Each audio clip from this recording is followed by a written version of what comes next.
말씀 속에서 바울은 여러분을 위해 고난을 받는다라고 말을 합니다. 앞에서 밝힌 대로 바울은 골로새 교회를 세우지 않았고 또 그 교회를 방문한 적도 없습니다. 그럼에도 불구하고 바울이 골로새 교회 성도들을 위해서 고난을 받는다라고 하는 말은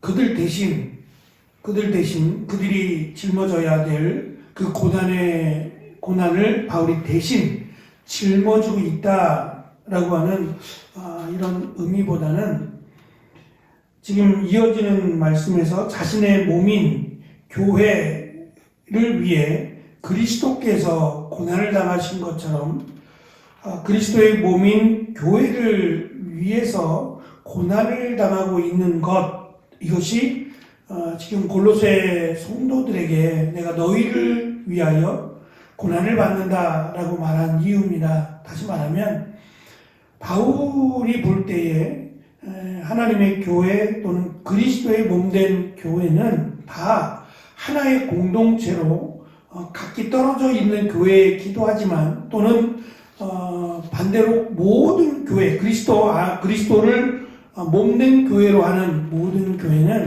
다 동일한 하나님의 교회라고 하는 사실을 바울이 강조를 합니다. 그래서 그냥 하나의 교회를 말하는 게 아니라 보편적인 교회를 설명하면서 골로새 교회뿐만 아니라 에베소 교회를 위해서도 또 로마 교회를 위해서도 바울은 고난을 당하고 있다라고 하는 점이고, 또 한 가지는 그 고난을 바울은 기뻐한다라고 하는 점이에요. 고난을 기뻐할 사람은 어찌 보면 조금 정상이 아닐 수도 있습니다. 왜냐하면 그냥 일반적으로 고난이라고 하는 것은 즐거워할 만한 일이 아니죠. 내가 원하지 않는 일을 해야 되고 또는 내 의지와 상관없이 아픔을 겪어야 되는 일이기 때문에 그것을 기뻐한다라고 하는 말은 그 자체만으로 볼 때는 뭔가 문제가 있다, 이상하다라고 여길만 합니다.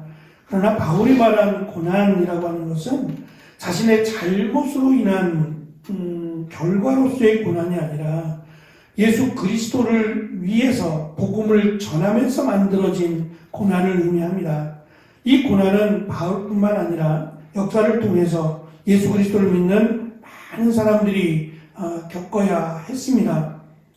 바울이 표현하고 있는 남은 고난이요, 그리스도를 믿음으로 또는 그리스도께서 겪으셔야 한 고난의 남은 부분이라고 바울은 설명을 합니다. 24절 후반부에 그리스도의 남은 고난을 그의 몸된 교회를 위하여 내 육체에 채우노라고 개역개정은 번역을 했습니다. 이 부분이 사실은 그 골로새서에서 가장 해석하기 어려운 난제에 속하는 부분인데, 이 부분을 쉬운 성경은 이렇게 번역을 했어요. 그리스도의 남은 고난을 그의 몸된 교회를 위해서 내 육체에 채우노라고 번역한 것을 쉬운 성경은 자신의 몸인 교회를 위해 그리스도께서 겪으셔야 할 고난의 남은 부분을 내가 겪을 수 있으니 그것을 기쁨으로 견뎌냅니다 라고 의역을 해서 번역을 했습니다. 무리하지 않게 잘 번역했다라고 생각을 합니다. 이 남겨진 고난이라고 하는 것은 예수님께서 십자가를 지라고 제자들에게 말씀하신 것과 연관이 있습니다. 지금은 글쎄 저희가 코로나를 겪으면서 교회를 통해서 물론 신천지로 인해서 코로나가 확산되기도 했지만 세상이 볼 때 교회는 마치 세상을 역행하는 것처럼 왜 꼭 그렇게까지 모여야 되느냐라고 비판을 하지만 실제로 교회만 모인 게 아니에요. 다시 말하면 직장이나 또는 자신의 유익을 위한 모임에는 더 많이 모였어요. 코로나라고 해서 직장을 안 간 건 아니니까 오히려 교회보다 더 자주 더 많이 모였습니다. 그거는 괜찮고 교회는 안 된다라고 하는 그들의 편협된 시각이 세상의 시각이다라고 하는 것을 우리는 벌써 이해를 해야 되고, 그럼에도 불구하고 우리가 양보할 수 없는 것은 정말 공공의 이익을 위해서 우리가 무언가를 희생해야 된다라고 하는 점은 어느 교회나 공감하는 일입니다. 그러나 예배와 관련된 부분은 이거는 이 교회의 정체성을 의미하는 거기 때문에 이 교회의 정체성을 놓고 세상이 평가하거나 세상이 교회에 예배를 드리지 말라고 하는 것은 해서는 안 되는, 넘지 말아야 될 선을 넘은 겁니다. 그럼에도 불구하고 교회가 덕을 위해서, 정말 복음을 위해서 많은 희생을 해왔어요. 그 이면에는 우리가 마땅히 겪어야 될 그리스도를 전함으로, 또 그리스도를 믿음으로 겪어야 될 그 고난을 우리는 기쁨으로 또 감사함으로 바울이 지금 설명하고 있는 것처럼 그렇게 감당해야 된다라고 하는 것을 바울이 이 골로새 교회 성도들에게 강조하는 겁니다. 내가 당한 고난을 부끄러워하지 말고 오히려 자랑스럽게 여기라고요.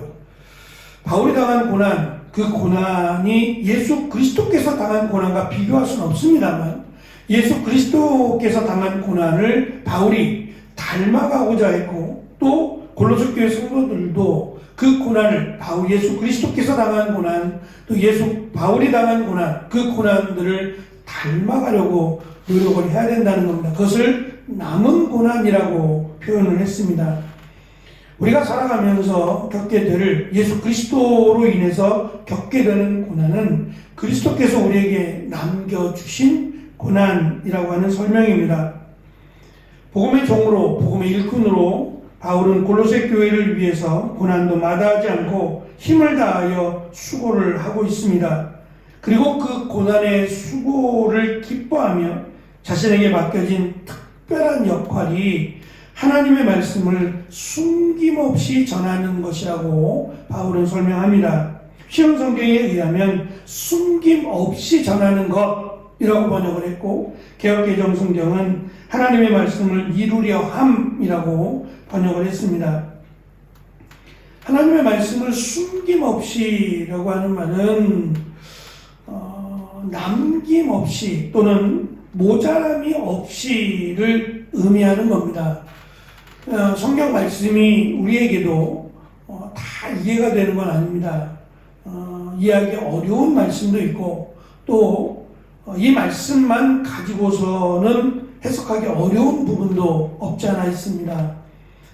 전에 하나님께서 말씀하신 부분, 또 예수님께서 가르쳐 주신 이 말씀들을 보면 유대인들에게는 더 풍성하고 더 폭넓은, 그러니까 세대를 넘어가는 구약에 있는 말씀들을 인용해서 하시는 경우가 상당히 많습니다.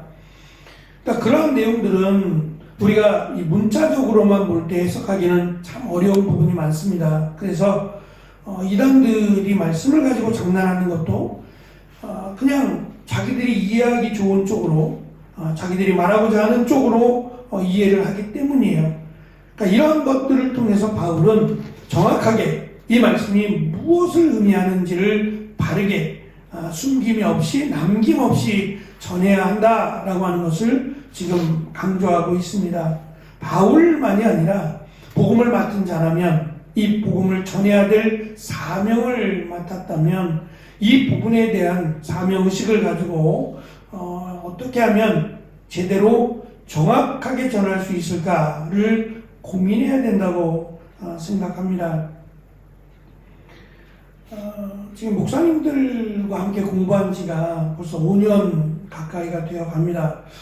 처음에는 이렇게 길게 생각을 하지 않고 출발을 했습니다. 몇몇이 그냥 함께 모여서 서로의 사역을 나누고, 또 궁금한 부분들을 조금이라도 나눌 수 있으면 좋겠다라고 함으로 몇 명이 시작을 했어요. 하다 보니까 목사님들이 서로 연결이 되어서 같이 공부했으면 좋겠다라고 이제 해서 보통 한 12분에서 15분 정도가 모입니다. 그 모이면서 우리가 이제 늘 그렇게 이야기를 해요. 신학교도 3년인데, 물론 저희는 이제 월요일만 잠깐 모이는 거니까 그렇긴 한데, 신학교도 3년, 신대원도 3년인데, 우리 너무 많이 배우는 거 아니냐고, 우스꽝스럽게 이제 이야기합니다. 얼마나 배우겠습니까? 저도 배우고, 같이 이제, 공부하시는 분들도 서로 배우는 거죠. 때로는, 같은 목회자로 어찌 보면 저보다 더 교회 사역을 더 많이 하신 분들이에요. 벌써 20년, 많게는 30년 가까이 하신 분도 계시니까 그런 분들한테 뭘 가르칠 수 있겠어요.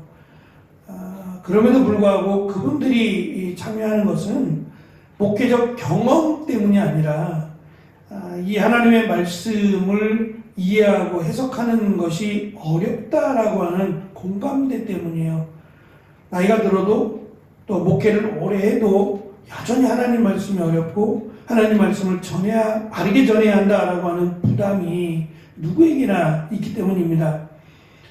사역을 끝내기까지 어쩌면 교회 사역이 아니라 내가 목사로서 살아가는 동안 하나님 말씀을 전해야 한다면 이 말씀이 정말 하나님 앞에 섰을 때에 이건 아니다 라고 하는 책망을 듣지 않기 위해서 목회자는 끊임없이 노력을 해야 됩니다. 그래서 말씀을 늘 연구하고 그것을 확실하게 그리고 쉽고 제대로 전하기 위해서 목회자는 늘 노력을 해야만 합니다.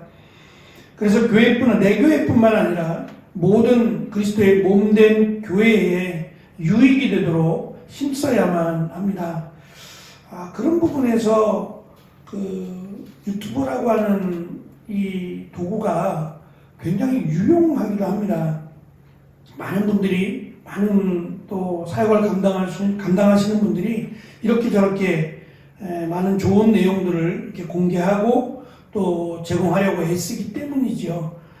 물론 부정적인 부분도 없지 않아 있습니다. 이단들도 얼마든지 도구로 사용하고 있고 잘못된 그릇된 복음을 전하는 이들도 적지 않기 때문에 그 부분에서는 조심하고 또 구별해야 될 부분이 없지 않아 있지만 잘 찾는다면, 잘만 선별할 수 있다면 나름 굉장히 유익한 도구가 될 수 있다고 생각을 합니다. 또한 선교지에 계신 선교사님들의 경우에 이 영상을 통한 이 자료가 저는 굉장히 유익할 수 있다고 생각해요. 정말 잘만 구별할 수 있다면 늘 정체될 수밖에 없는 한정된 이 자료로 말씀을 전해야 되는 이제 그런 분들의 입장에서 보면 하나님 말씀을 꾸준하게 연구할 수 있다라고 하는 면은 굉장히 도움이 될 수 있다라는 생각을 합니다. 저희도 함께 공부했던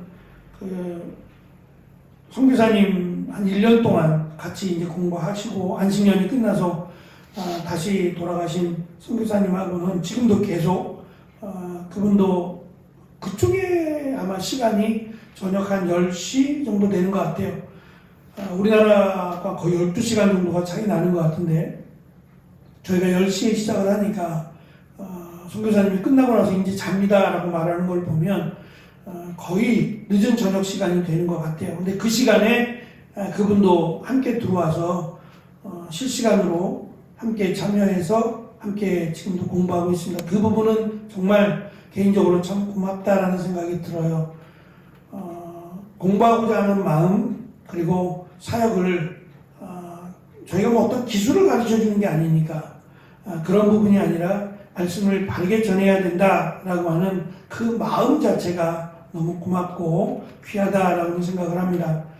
바울이 편지를 보내게 된 것도 역시 하나님의 그리스도의 몸된 교회이기 때문이고 또 그 교회가 건강하게 잘 자라기 위해서는 예수 그리스도께서 자신에게 가르쳐 주신 그 복음에 대해서 본인도 마땅히 잘 전해야 한다라고 하는 사명 때문일 겁니다.